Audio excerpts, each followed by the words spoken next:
Bonsoir tout le monde. Good evening, everyone. Merci beaucoup de vous joindre à nous ce soir pour ce webinaire qui va nous donner un éclairage, je pense, extrêmement intéressant sur les enjeux de politique intérieure et étrangère américaine en cette période de transition. Je suis Alexandra de Hoop-Scheffer, donc je dirige à Paris le think tank transatlantique German Marshall Fund of the United States. Nous avons notre siège à Washington. Nous avons 6 bureaux en Europe, Paris, Berlin, Bruxelles, Belgrade, Bucarest, Varsovie. Et puis, on a également un bureau à Ankara en Turquie. Donc, ce qui nous permet de faire une analyse à la fois nationale, régionale, transatlantique, mais aussi globale de tous les enjeux dont on va parler aujourd'hui, qu'ils soient économiques, sécurité, défense, ou de plus en plus aussi numérique, puisque c'est un enjeu qui nous préoccupe de plus en plus dans le cadre des discussions transatlantiques. I will switch to English to thank two partners in this webinar today, PSIA, the Paris School of International Affairs of Sciences Po, and I know that there are many of you from the PSIA who are watching us and listening to us this evening, and we're very much looking forward to receiving your comments and your questions throughout the conversation. So you can use the chat or conversation box, and we'll make sure to communicate your questions.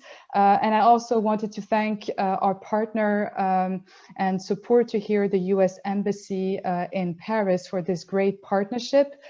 This is part actually of a broader program called the US Speaker Series. And the aim is to bring some unique American voices and perspectives on many of the issues we are dealing with in a transatlantic framework, be it on China, on trade, on Africa, on security, on defense, and to really have a better and deeper understanding of both US domestic politics and the implications for foreign policy and transatlantic relationships. With that, I wanted to leave the floor to Mark Toner, who works for the US Embassy, and to say a few words. Sure. Bonsoir et merci, Alexandra.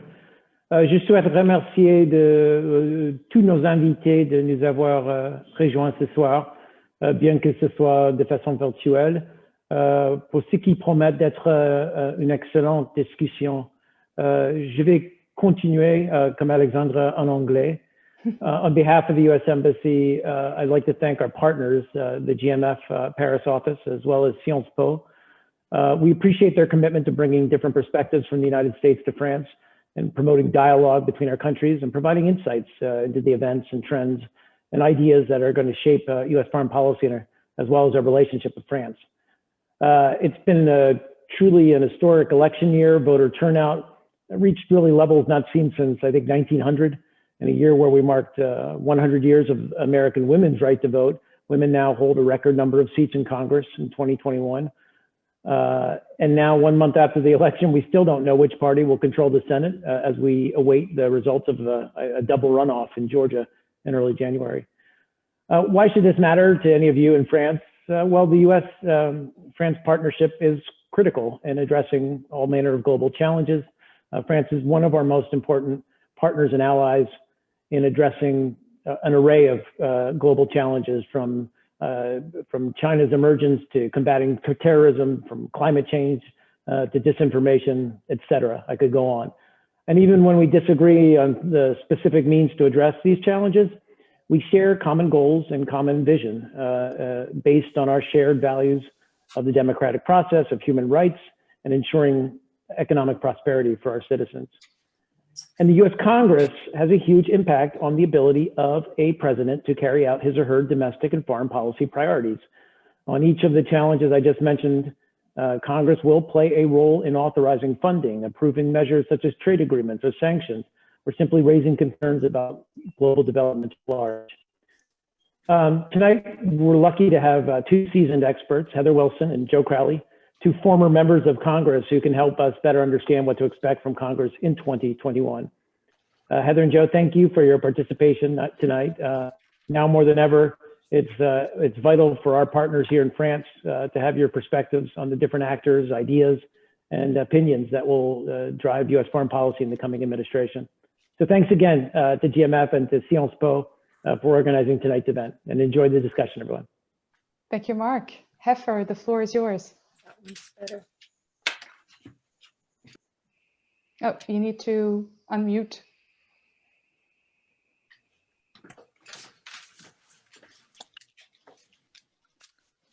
Bonsoir. Merci pour l'invitation ce soir et pour cette introduction. Comme on l'a dit, je suis Heather Wilson et je suis la présidente de l'Université de Texas en El Paso. J'ai servi au Congrès des États-Unis de 1998 à 2008 avec M. Crowley. J'ai également été secrétaire de l'armée de l'air jusqu'à 2019.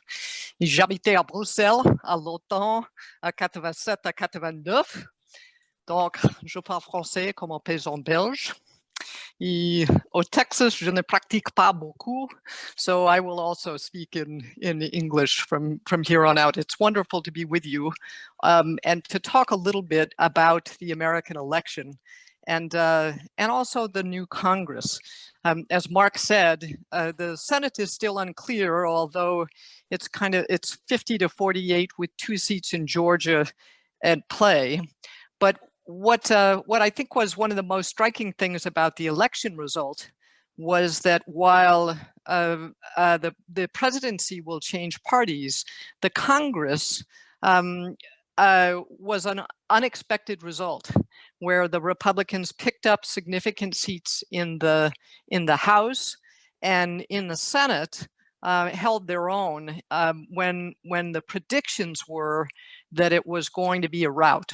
That there would be a change in party control in the Senate and an increase in the House. One of the observations about that, I think, is that Republican domination of the House and the Senate is that Americans do like divided government. At our core, we don't really trust the national government, and we like the stability that comes with having divided government. It wasn't just the domination of the House and Senate races that was important, I don't think. It was also in the states. And we have a federal system of government where there are powers at the federal level, but the states also have significant authority, more so than in many other countries, although that's changed in some ways over the last 100 years. And in the states, there were several states that were targeted by one of the most important things about the states now is that we're going to go through redistricting. We do that every 10 years under our Constitution, and the drawing of those lines is very important for the future control of the Congress.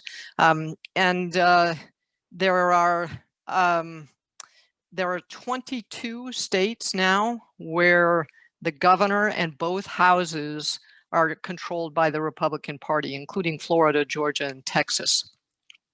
There's, as opposed to only 15, which are controlled entirely by a governor and legislature who are Democrat.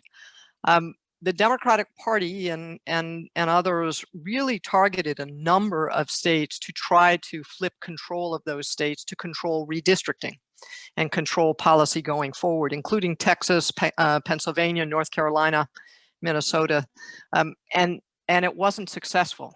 There were predictions here in Texas that there would be a significant change in the state legislature, and it didn't happen.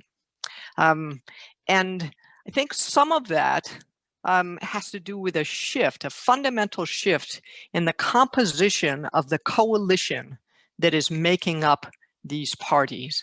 And particularly, I think one of the biggest changes that I've seen since my time in the Congress has been a shift where there are more what I would call middle class and working class people who find themselves comfortable in the Republican Party, whereas 10, 15, 20 years ago, the Republican Party was seen as the party of the wealthy. That's changing a little bit. And I think you see that in the demographics of the election. The other one has to do with law enforcement and law and order. And Joe and I talked about this a little bit yesterday, and I'll let him talk about it a little more. But one of the largest changes, and I think that really surprised people, was the increasing percentage of Hispanic Americans who were voting Republican rather than Democrat. Here in Texas, along the border, I think a lot of that had to do with policing, and the, El Paso, where I live, is the 5th safest city in America, and I live a quarter of a mile from the U.S.-Mexico border.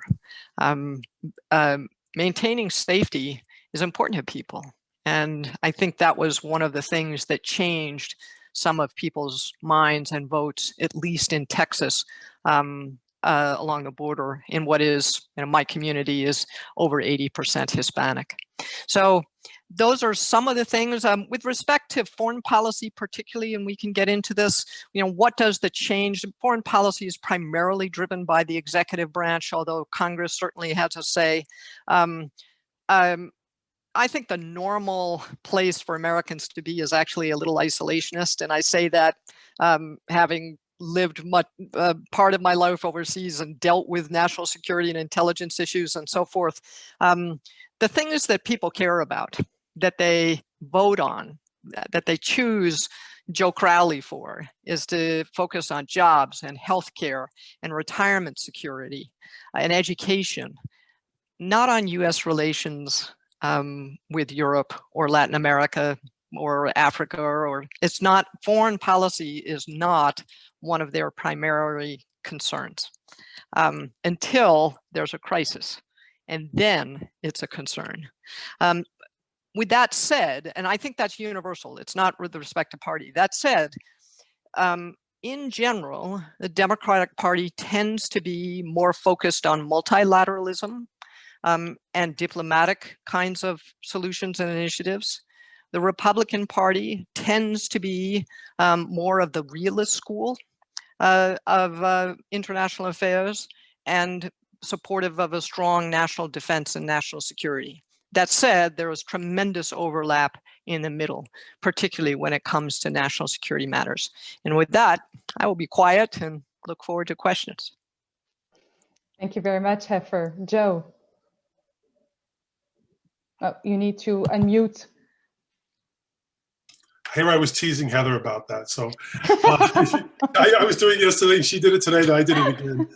But thank you, Alexandra, and thank you, Mark, as well, for this opportunity to once again join up with my friend Heather Wilson.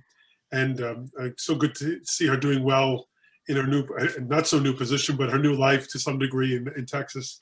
But this was a remarkable election. I guess everyone thinks every election is remarkable in some way, and in some way they're right. That old adage that this is the most important election of your lifetime. And I remind people, every election is the most important election of your lifetime. That will never change. But for some reason, this felt even more so, I think, for many of us. Just to really piggyback on much of what Heather has said, because I think we agree on much of what was said. What I would add to that as a caveat, though, is that when you look at the results of the elections, as much as the pollsters got it wrong, they somewhat got it right, in the sense that they predicted that Trump would lose and that Biden would win, but not in the way in which it actually happened. Democrats didn't win Wisconsin by 17 points. They barely squeaked by.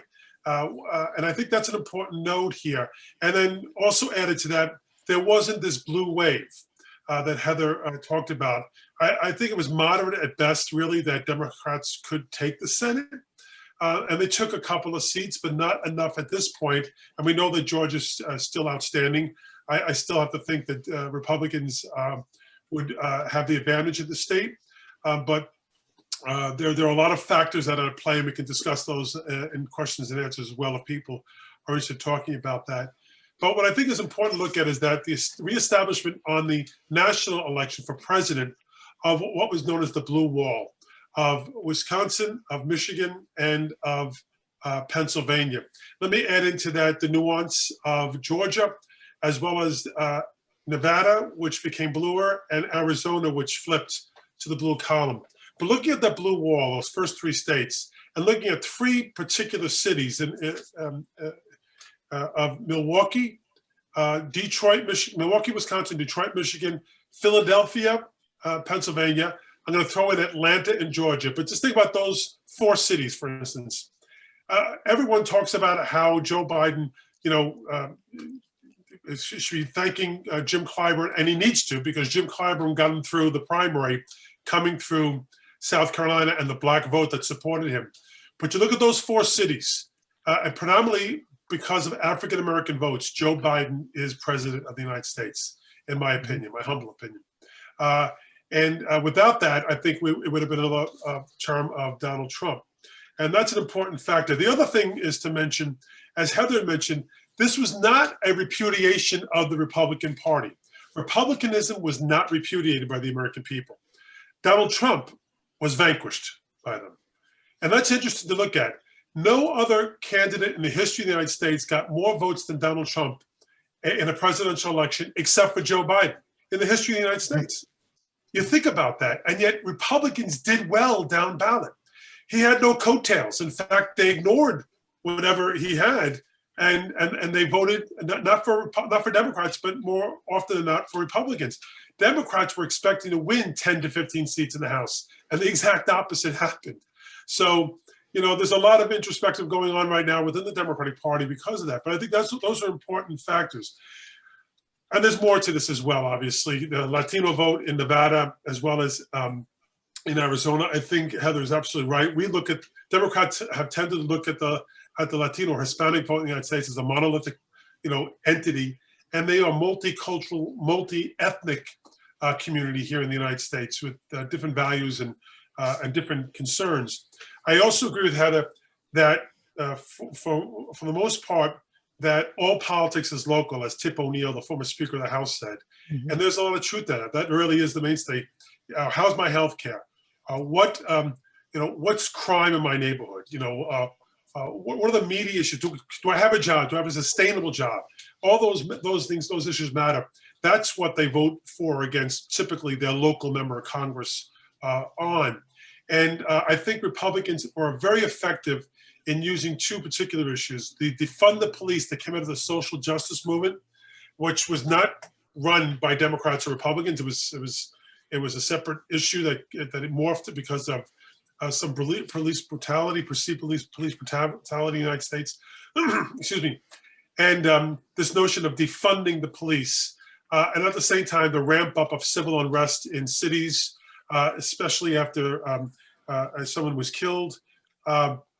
And from my vantage point, the president adding to that a little bit in terms of, you don't hear about that right now going on, it was pre-election to some degree. And so I think those factors added to it. And the other was tagging Democrats with being socialists. Now, I know in Europe, there's a different appreciation for socialism, but here in the States, it's more equated with Marxism, with communism, etc. And especially in Florida, where we lost 2 seats in particular, but one of which was not even on the Democratic radar screen.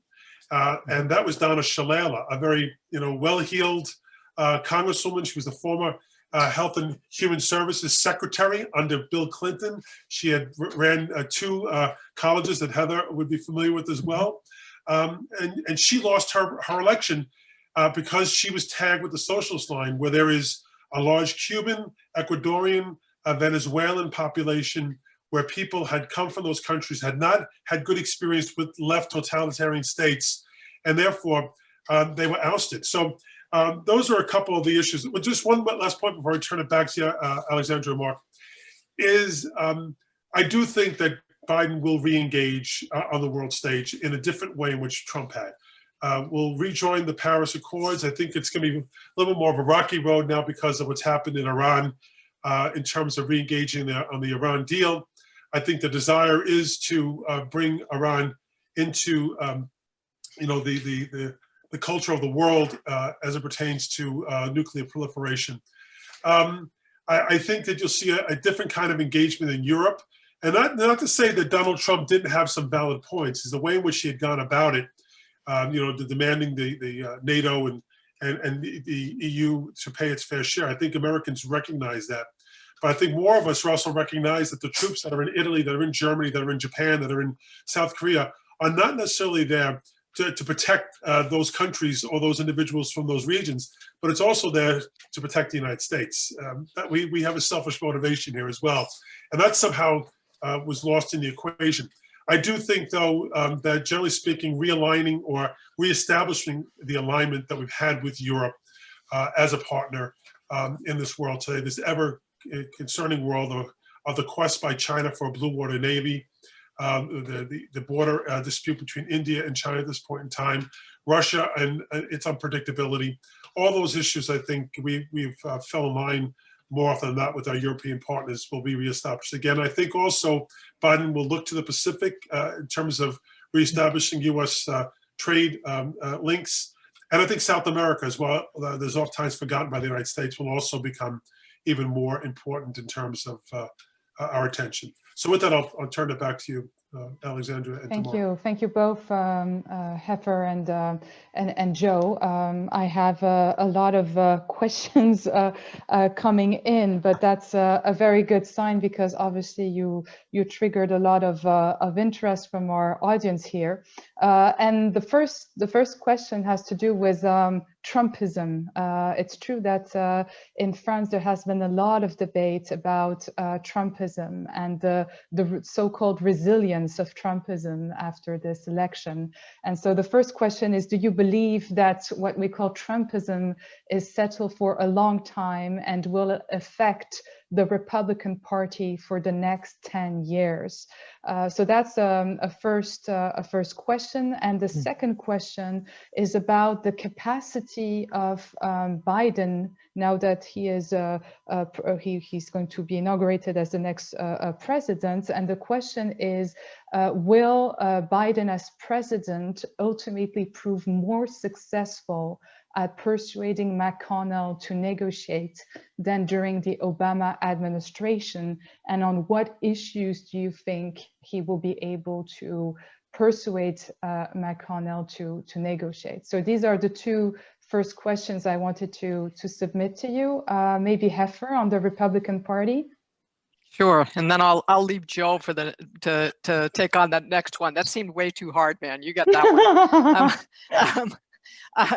Let me talk a little bit about the Republican Party. I do think I agree with Joe that the electorate rejected or voted against President Trump.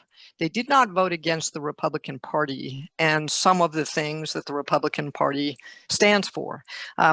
Free enterprise, small government or government that's close to the people and that is well run. I do think whenever there is a change in presidential control, usually a party does a kind of reset and looks at, all right, what is our coalition? What is our governing coalition? And what are the things that we stand for? And there are some things that the Republican Party has long held in its platform that have been pushed in the last 4 or 5 years. And I think it'll cause Republicans to say, okay, there is an intense anger among particularly those who feel as though they're being left behind by a new economy. There are people who lost their jobs in 2008, and America created, before the pandemic, America created 12 million new jobs since 2008. 90% of them, 90% require some kind of post-high school education or certificate. So if you didn't have an education, you felt left behind, and it's really frightening for people. And there was something that was the president was able to tap into that fear and turn it against outsiders with respect to immigration. But I think as a party and as a country, we have to give people an opportunity to grow. And it's one of the reasons I came back to higher education is because I believe that higher education is part of the answer for the future of America, that more of our children and grandchildren, and not just my children and grandchildren, are going to need some kind of meaningful post-high school education and for America to thrive. And so that can't be limited, though, to just 18-year-olds. And so I think there's a fear about massive economic change that we're seeing all over the world. And we're going to have to deal with that as a party, and not just us, the Democratic Party too. So we need to find pathways to opportunity, or that fear will still be there. I do think that fundamentally, America, one of the other keys, and Joe alluded to it with respect to trade, the Republican Party has traditionally been the party of free trade. But there is still an element of American society that is protectionist, and that came through in the last 4 years. I don't think long term that that's in the best interest of the United States of America. Free and fair trade is in the interests of America, but I think the Republican Party will go through some real struggles over that issue of free trade, and the final one obviously is immigration. And there was a growing consensus about immigration, probably during the kind of the end of my being in the Congress. It was kind of the 2004 to 2008 timeframe, and then it just kind of tore apart, and we couldn't bring people together, particularly when a lot of people in America had lost their jobs. It was very easy to make people afraid of immigration. And I think we've got to come up with a US policy on immigration that works better for the United States. I would just add, just piggyback on the first part as well, with Heather was talking about in terms of immigration. Even within the Obama era, the inability to get anything through during that time frustrated further, and I think exacerbated more by a lot of the rhetoric that was used afterward, the need to build a wall, the need to keep them out. And it became, even more vitriolic in many respects, and when the wall was being built, et cetera, and tying that to crime and to a lot of things that Americans feared more than anything else. And I think that was very effectively done. I also think Heather's absolutely 100% correct in her description in terms of what Trump was able to do in Trumpism to turn or to flip the trade issue. Democrats had long been more highly suspect of trade agreements, whereas Republicans had tended to be the pro-trade party. And almost blindly, like, well, we're Republicans, of course we're for trade. And here you had a presidential candidate who turned it upside down, rejected the TPP, rejected NAFTA, and said he wanted a better NAFTA, and was able to speak to those Democratic voters. These are, union households, and throw into the issue, guns and God, and all those other things that they were a bit more suspect of their own party about. They had been blind Democratic voters. Their grandfathers were Democrats, their parents were Democrats, they were pro-union, and now they see a president who, might be sticking up for them a little bit here on this issue. So I'm just throwing that out because that's what we heard from the Rust Belt. When I say that, that's what I heard from the auto industry. That's what we heard from the breadbasket, from farmers, who tend to be more Republican, but they themselves identified more with this type of Republicanism. When Trump came in on the tariffs and issues and everything else, although I thought it was a bit disheveled in terms of how it was done, it resonated with certain core groups within the Republican Party and even some within the Democratic Party as well. And so I do think that Trump will be here for a bit more. I do think that we see what's happening in Georgia, the growing anxiety of questioning of the electoral process and holding up suspect whether these are legitimate elections or not. It may actually hurt Republicans in Georgia in this runoff election. That Republicans are actually calling on the president to stop using that rhetoric and to stop saying it because they see the potential negative impact. In terms of the latter part of the question, I think the safest way, and I've been saying this, and Heather said we said this before, the relationship between Joe Biden and Mitch McConnell is light years better than the relationship between Donald Trump and Nancy Pelosi. In the past, my colleague and one of my partners at Squire Patton Boggs, former Speaker John Boehner, has said that when he was Speaker of the House, Barack Obama, to close a deal, would send Joe Biden up to speak to the Senate and to him. So he was more familiar with making deals with Joe Biden than he was with Barack Obama. And I think that that kind of relationship still exists. Joe Biden was a man of the Senate, was there for decades. He chaired the Judiciary Committee. He chaired the Foreign Relations Committee. He is well spurred in all aspects of lawmaking.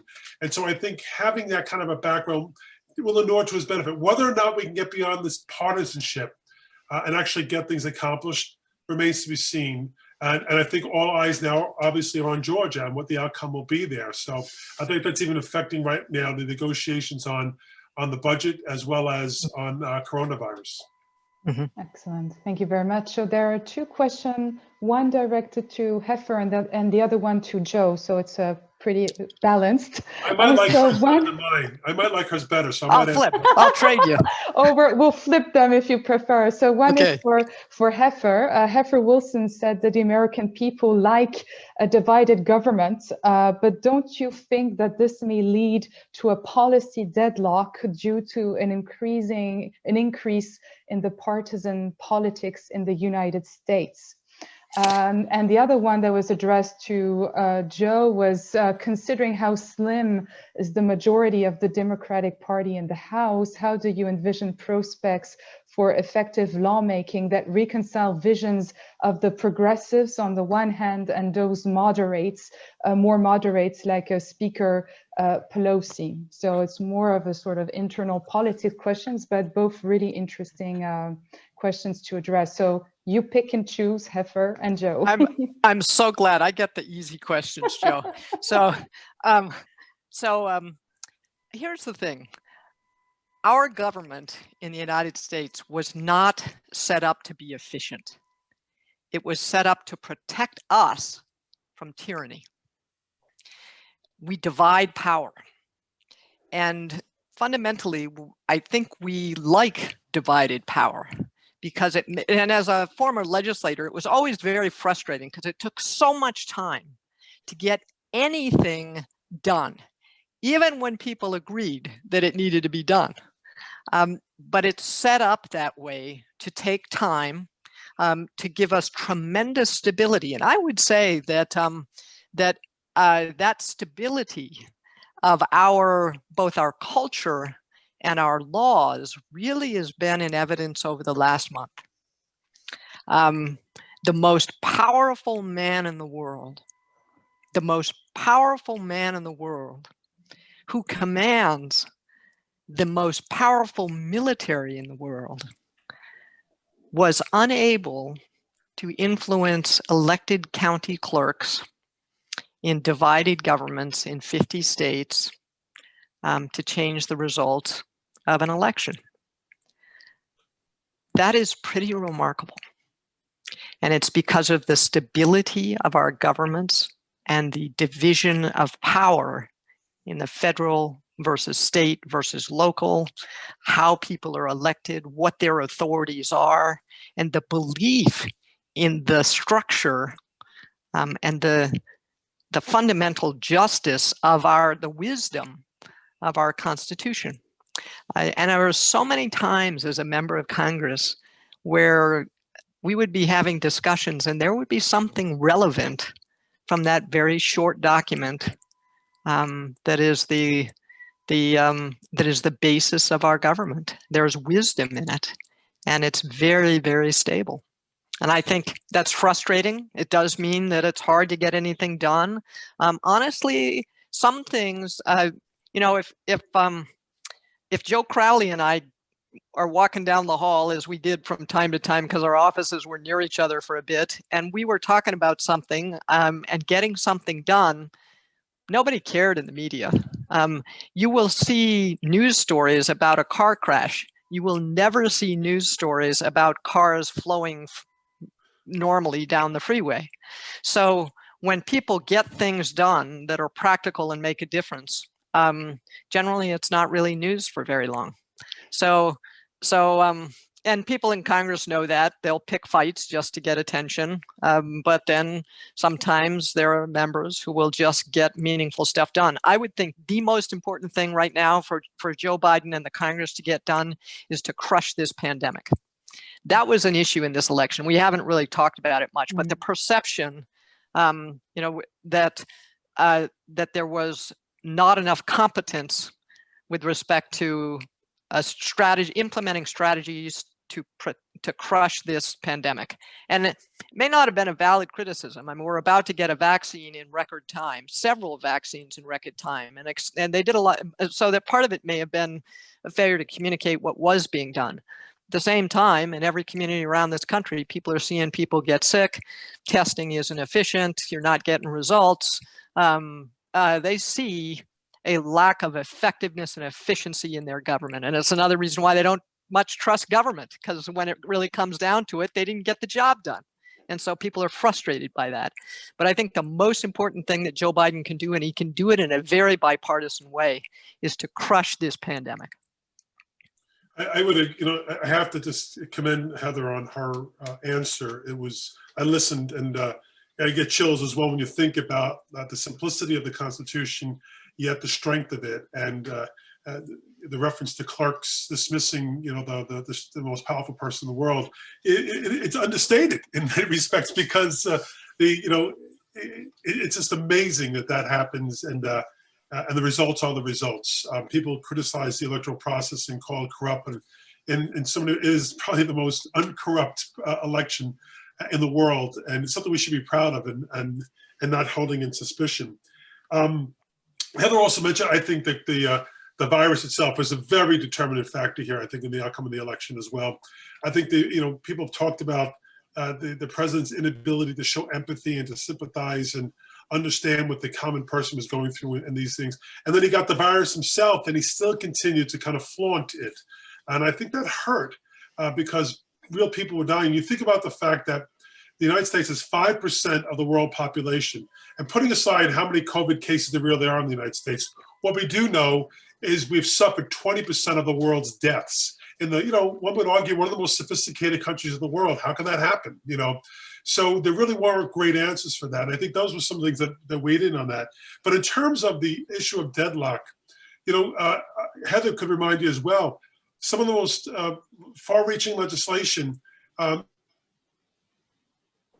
Tip O'Neill days, when the Democrats controlled the House of Representatives and Republicans controlled the presidency.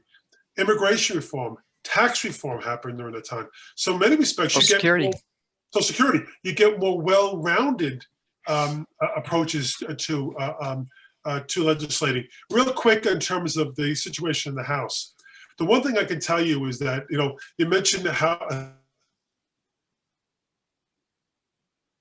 bit, because she has been perceived as the most left-wing person in the House in many respects, certainly during our days there, Heather. I think but she would always remind us, back in her home in San Francisco, they thought of her as a conservative Catholic, so it all depends on where you come from.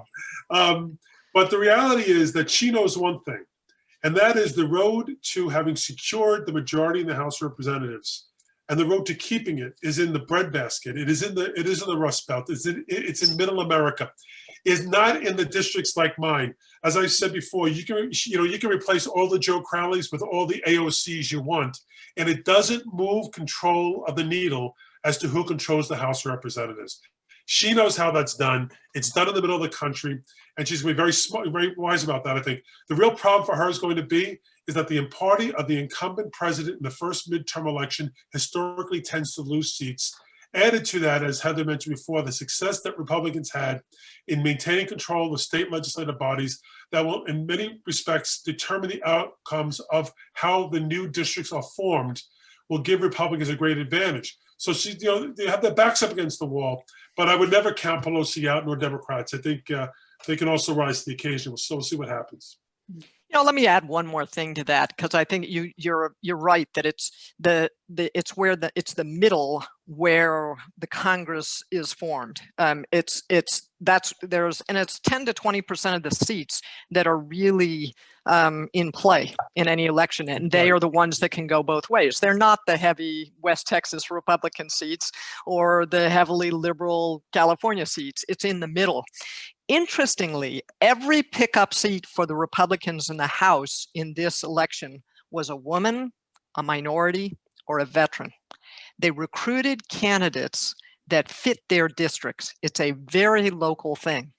And in doing that, they really took a page out of the playbook of the Democratic Party from 2 years before, where the Democratic Party recruited candidates, many of them women and veterans, to run in districts that were swing districts, where there would be crossover votes. I represented one of those districts, which I probably never should have won in the first place, Joe. As a Republican in a Democrat-leaning district, it was a very different experience for me than I used to say that, 75% of the Congress were like tenured professors, and they never really understood what it was like to serve in a swing district. It's a completely different experience. Absolutely. Thank you very much. So now we have two questions on more foreign policy issues. One is on China. What do you think Biden's trajectory will be vis-a-vis China? Will he take advantage of the trade war launched by Trump to contain China, or will he take a step back and engage in a so-called strategic partnership with China? So that was a China question. The other one is more related to the transatlantic relationship. If you could name 3 top issues where Biden will seek European cooperation, what would they be? So these are the two issues. You can pick and choose or answer both. Joe, do you want to start? I think you need to go first, man. I think as it pertains to China, I think there's going to be a little bit more of a slow movement here. I think it's already been reported that there won't be any immediate movements to lift any of the tariffs at this point. I do think it's one of the issues where there is agreement that China is a problem for the United States going forward by both Democrats and Republicans. And so, as I said before, that I think the country at large was a bit uneasy in terms of the way in which the president was going about his China policy, kind of like more of a bull in the China closet. And maybe that was effective in some respects, remains to be seen. But I don't think there's any warming between the US and China under a new regime of Biden. As I said before as well, I think there are deep concerns about the quest for a blue water navy. We see the creation of islands that Heather's very familiar with in the South Pacific. We know that of China's desire to have more of a worldwide military presence, as well as a soft power and investment that she's been engaged in South America and Africa and elsewhere in parts of Asia, that we should be all concerned about, I think. I do think that certainly will be an issue that I think President-elect Biden will be one of the issues that he will be reaching out to Europe to strategize on as well. I think in terms of, as I mentioned before, the Paris Accord and working with Europe on the environmental issues, I think it's going to be something that this president will focus on. And I think that trade is going to be an issue as well, as to whether or not we can get to a trade agreement with EU, given the complexities of the EU and each of the individual states, and as well as what's happening with Brexit. And first of all, the British exit from EU and its need to, I think, first strike a deal there. I think they're very much in desire to have an agreement with the United States. Complicated a little bit more, I think, with Biden's election. He was an anti-Brexit person, whereas Trump was openly in favor of Brexit. Brings in the issue of Northern Ireland, the border issue, which is, I think, something that matters to Biden as well. He was in the Senate when the Good Friday Agreement Accord was reached, an international agreement that he believes needs to be respected by all parties. So it's a bit of a complicated mess, but I do think that trade will still be an issue that the Biden administration will want to be engaged in. I agree with Joe completely on China and on those issues. I'd add a couple of others into the mix for the relationship with Europe. I do think that that European contributions to its own defense will continue to be an issue, and that's not something new in the last 4 years. When I was stationed at NATO, burden sharing was a major issue. So European contribution to its own security. The second two I would add to the list. continued cooperation in the suppression of violent extremism. And it was the anti-ISIS fight, the coalition to defeat ISIS in Syria, but also operations and cooperation with the French in Africa. So deepening that strategy, violent extremism it's going to be, it's not something that we can defeat. It will be more like a chronic illness that we have to continue to suppress. And so we are much better off doing that with our allies than trying to do it alone. So I think that will be on the agenda. And then the other one is, what are we going to do about Iran? And their desire to have a nuclear weapons and the ability to deliver them. And those delivery vehicles will threaten Europe.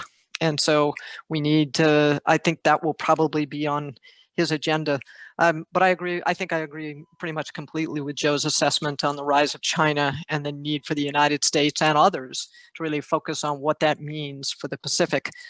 I do think that Jim Mattis put together a masterful defense strategy,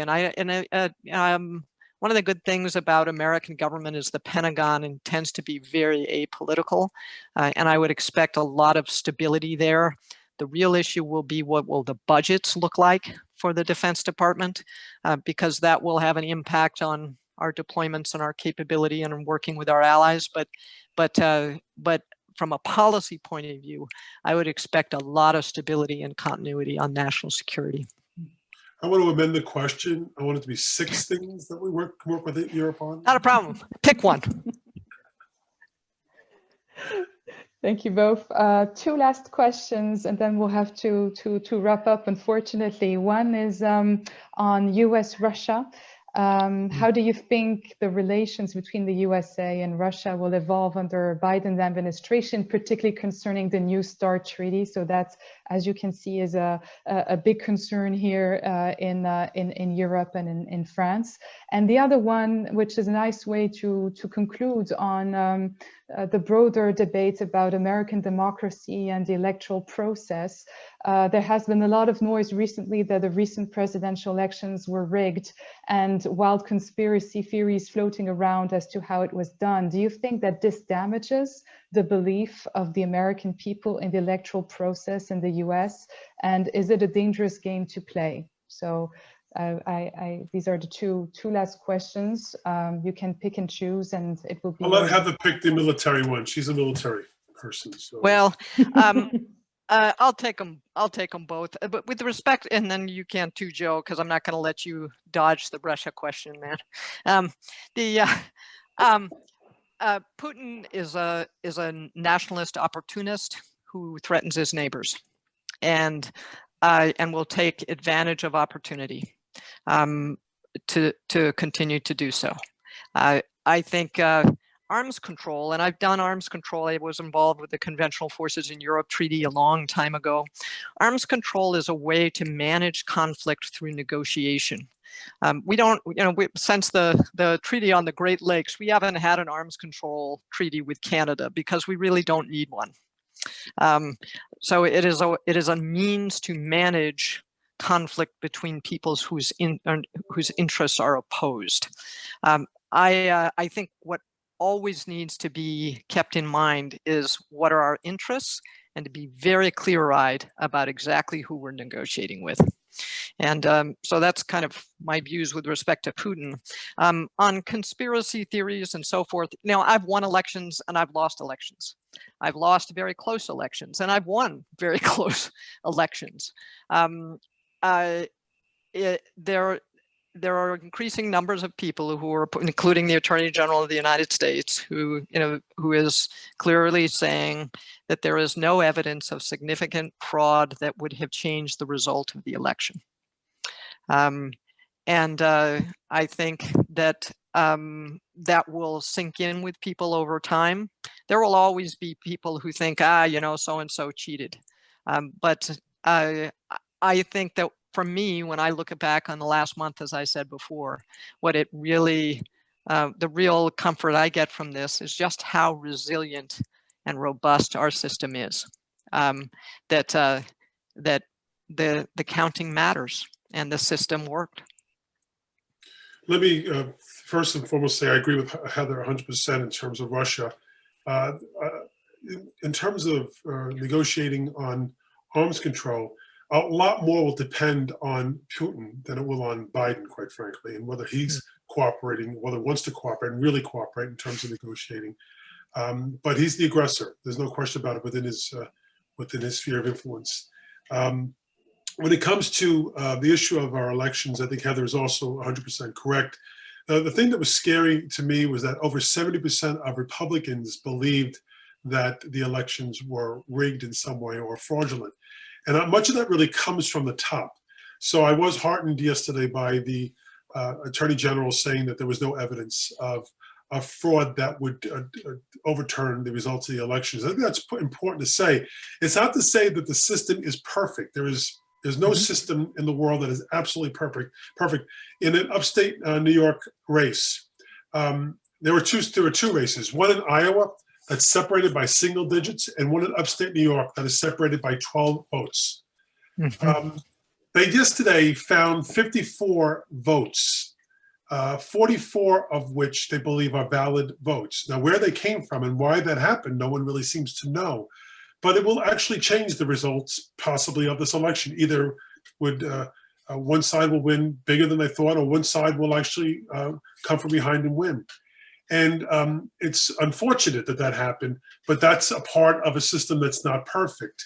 And we don't have national elections in the sense that it's controlled by the federal government.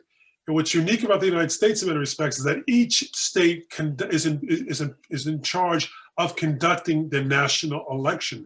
And that's an important thing to look at. You know, every state does it differently. So, which also I think tends to lead people to have less faith in the outcomes of the elections. But I do think, and one last thing, it's also the inability, I think, of this particular president to acknowledge the loss and to accept the defeat. As Heather mentioned, she's been through tough elections. I've lost an election myself. It was one of the most difficult things I had to go through. But I acknowledged it within a half an hour of my loss. Many will remember I sang "Born to Run" in honor of Alexandria Ocasio-Cortez, and it was really more cathartic for me than it was for anything else. That's what I do, you know. But it was a quick acknowledgement that what happens, and you have to get over it to some degree. Let me just add one. Sorry, Heather. One thing to this, on this election and the counting and so on. One of the things that's good about the system of every state's elections is sunlight is a great disinfectant. And by counting things with people observing and recounting them with both parties there, I mean, if it starts to be in a closed room, everything explodes. But sunlight helps. And I think we've seen a lot of sunlight.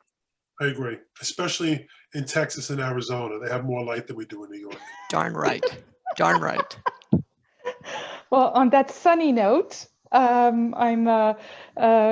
unfortunate that we have to end this conversation, but you've been very generous, both of you, with your time, and also thank you, for sharing your personal experience. I think that's also extremely helpful and refreshing to a large extent, and I think that our audience has very much appreciated your personal testimonial about what you've been going through yourself, because it makes it much more concrete to the people listening to you. I didn't know before, but Joe and Heifer are friends for a long time and have been knowing each other for a couple of years. And as I was saying, how many years? A couple of decades. A long time. Oh, a long time. Okay, so several decades.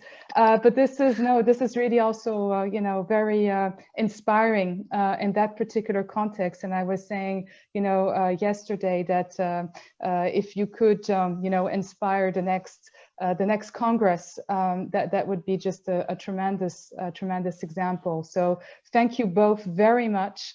I had several other questions, but I will submit them to you by email so you can see some of our students' reactions and reflections also on US politics. But I can tell you that this has triggered a lot of interest you made it extremely interesting as well. So thank you again. Thank you to the US Embassy in Paris. Merci à PSIA Sciences Po. Merci beaucoup. J'espère que voilà, vous avez apprécié cette discussion et nous continuerons ces débats tout le long de l'année 2021. Ce sera une année très chargée en actualité américaine, comme vous pouvez vous l'imaginer. Donc, on vous donne rendez-vous très, très prochainement. Merci, Heifer. Merci, Joe. See you soon. C'est bien. Stay safe. Take care. Bye. See you, Heather. Merci. Take care. Bye-bye. Good to see you, Joe. Au revoir. Thank you, Mark.